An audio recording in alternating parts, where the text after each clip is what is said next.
Bonjour Mireille Dornano. Bonjour. Voilà déjà un an que vous avez été élu au Parlement européen.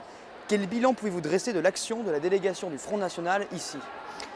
Eh bien, je tiens tout d'abord à rappeler que le Front National est la première délégation française au Parlement européen avec nos 23 députés. Nous nous installons durablement dans le paysage politique. C'est un premier point très positif. Par ailleurs, nous travaillons d'arrache-pied pour défendre les Français et les libertés de notre pays, et ce, dans tous les domaines.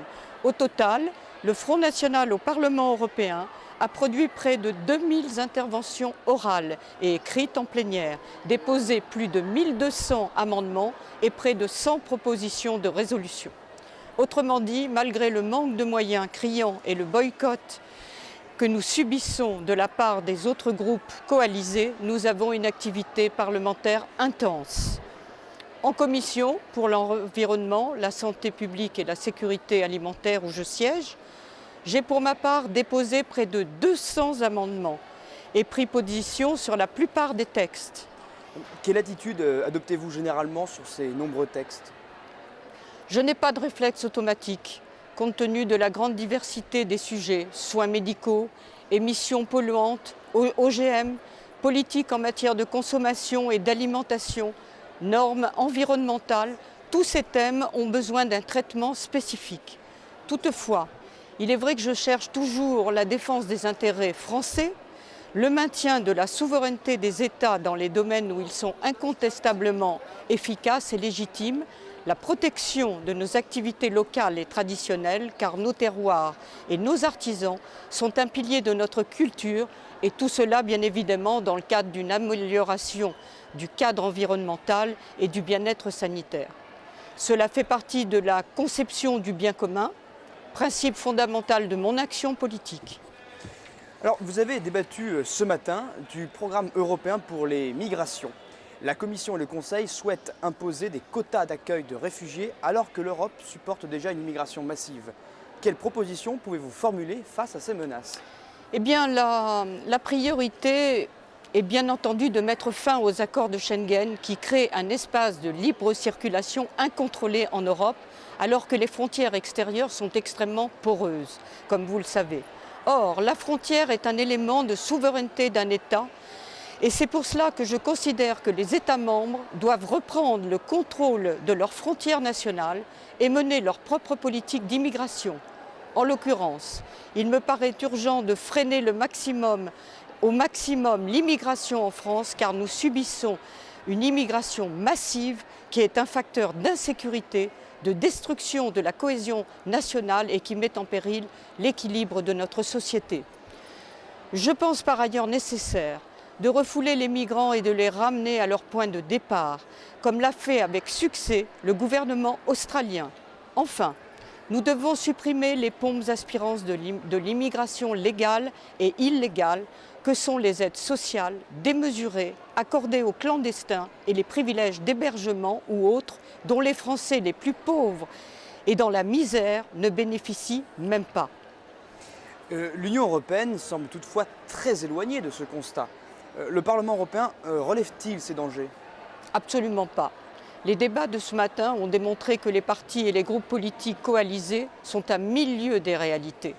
On ressent très bien la patte de la technocratie de Bruxelles dans les propositions relatives au programme européen pour les migrations.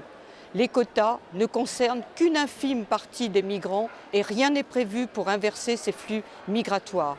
L'Union européenne a retiré son masque et nous voyons très bien que le projet des fédéralistes est de submerger l'Europe d'une immigration où des millions d'hommes et de femmes, déjà traités comme du bétail par les passeurs et les réseaux mafieux, seront de nouveau esclaves d'un système ultralibéral, mais aussi la caution des ennemis des peuples qui sabotent les piliers de notre civilisation.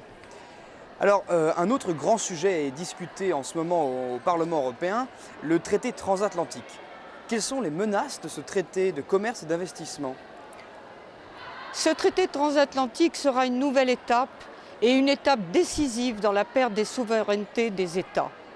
Nos systèmes juridiques seront fortement atteints car un mécanisme d'arbitrage qui accordera aux multinationales une grande influence est prévu. Il est aussi évident que nos normes en matière sanitaire, alimentaire et environnementale seront rabaissées pour satisfaire les appétits du marché américain. J'étais d'ailleurs intervenue en commission pour dénoncer cela, mais le commissaire m'avait assuré que nos normes seront protégées. J'ai beaucoup de mal à croire la technocratie européenne. Je rappelle enfin que les négociations se déroulent dans une totale opacité.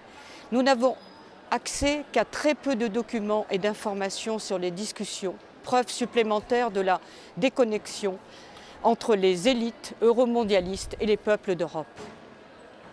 Vous évoquiez le mécanisme d'arbitrage, mais il me semble que les commissions parlementaires ont donné un avis négatif là-dessus. Ne pensez-vous pas que ce mécanisme sera supprimé? En aucun cas.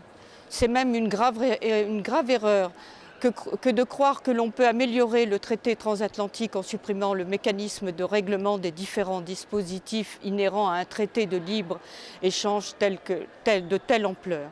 La Commission tentera de faire passer le traité de libre-échange en bloc au Parlement et j'ai très peu d'espoir sur une éventuelle suppression de ce mécanisme.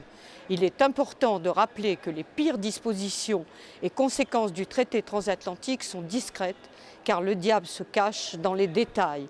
Est prévue une coopération entre les administrations des États dans le cadre d'une convergence des normes, d'une harmonisation à la discrétion totale des autorités de régulation.